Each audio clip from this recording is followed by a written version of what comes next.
Tied third. What percent Yes, are tied third. What Actually, percent? third place, Leon has taken the lead over Henderson and Stroud. So Searcy and Vaselli 9%, 8% Henderson and they? Stroud. 8% for Henderson and Stroud. That's, You know what we should have done, Hack? that's ludicrous. You know what we should have done?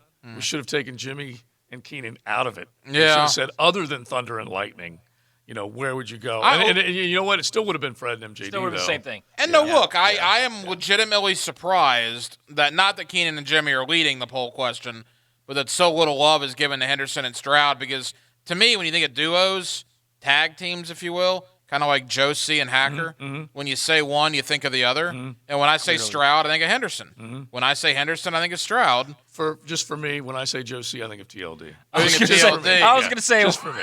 Just for me. You don't think of Hacker when you say Josie. Interesting. I think of the lovely Perhaps Diana. that'll be the next poll question. nor do I right.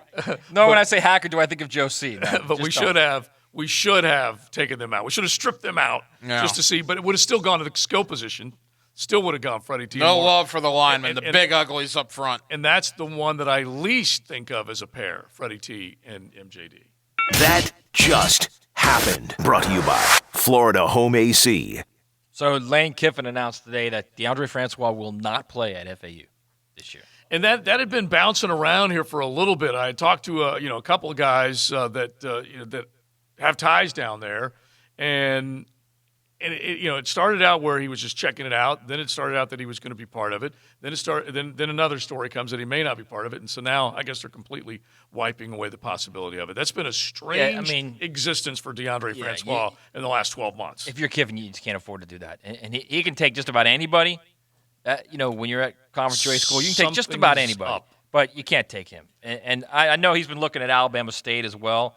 But yeah, that's I don't care who you are. If you're an FBS school, you cannot take DeAndre Francois right now. Not It's that I gonna want to work. spend a lot of time on Lane Kiffin and Florida Atlantic, but since he took that job, he's probably underachieved a little bit, right? Well, you know what happened? It's just a classic. Early success means you're expecting more success, and it ain't easy at a place like FAU or FIU. In the case of Bush, it ain't easy. And heck, Leon knows that as well as any of us, having to go out there and recruit under the FIU emblem. It's not easy to do. I think a lot of people thought, I was one of them. I mean, quite frankly, I was one of the guys that thought this. That Lane Kiffin would be there 2 years. He'd go 8-4, 8-4, and a Power 5 would come calling. And it just hasn't happened. But it's funny. It hasn't come calling because it's not just as a coach. He's a terrific coach. Knows how to coach quarterbacks, knows offense. He's a great play caller, top 5 play caller in the game right now. But you got to take all the other stuff that comes with it with him. And I think that's what everybody's concerned about. If you're talking about Power 5 schools, even other Group of 5 schools, because it's not like he's at the elite of the Group of 5 right now. You know what I mean? He's not at that level yet. He's kind of like the mid to low Group of 5 right now. So you got to take everything with him. You got to take his ability to be a terrific coach, which he is. But there's all kind of stuff that goes with him, and he's trying to rehab himself. And he's doing a good job. He did a great job his first year as a coach. His second year, they kind of tailed off a little bit, to be expected. This is a big year for him right now. They come back, they win 9 or 10 games, or they win that league again, and he's got 2 league championships in 3 years. Then he might be in a situation where he could go to a lower Power 5 team. Now, if you're Louisville, all right, you're 2-10. I was just going to mention them. Right, you're 2-10, just awful.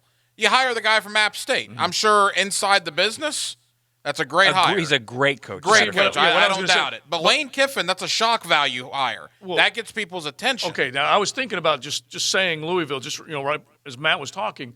Louisville has enough problems. Right. And so that's why. Well, then take a school that doesn't have problems. But no, because I was thinking about them. But Scott Satterfield is higher on the coaching elevator to where they'd say, let's go shoot for Scott Satterfield. He's done everything right. He's done it at a school where people are at least paying attention to what App State is doing. They're relevant. They can make big-time performances out of games.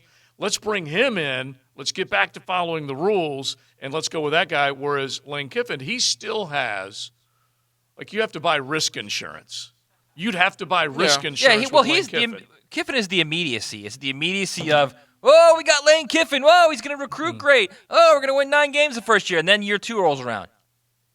And then you start to say, all right, now where do we go? Yeah. And I'm not saying he's not going to go year 3 and win another championship year, which he might at FAU. Okay, I think he's a great coach, but it's more than that. It's more than just the shock value of having him and saying, "Oh, we've got Lane Kiffin. This is the guy the ESPN loves." It's way more than that, and I think more and more schools are starting to understand that about him.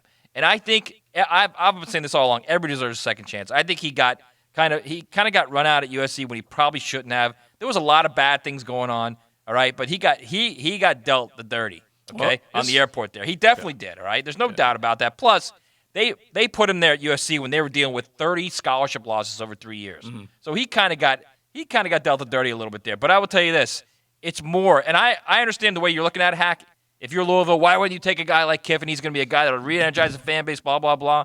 But you got to look long-term with that guy. You have to. Yeah, and he's already been given a second chance by getting the OC job and out of that getting another job. So he definitely has that. Now you got to be able to prove that you can win consistently and recruit consistently, and it's just an uphill battle down there at FAU. That's for sure. I mean, I look at Kansas is a bad example because Les Miles is obviously very accomplished. But say Arizona State, right?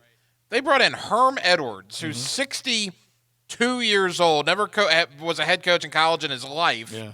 I don't know. I see that high, or I see Kiffin at FAU. I'm just high on Lane Kiffin. I like the guy. I like the personality. I like the play calling. I like the fact that he's daring. I like the fact that he can see a lot of stuff from the sidelines. He's got Twitter down, and that's a big deal now. The whole social media aspect of things. Admit it. You like the idea that at any point there could be a train wreck. I like Lane Kiffin when he was at Tennessee. I kind of like a coach mixing it up with other people. But I do think that's it, is that the excitement of what either good or bad that he could bring to the storyline.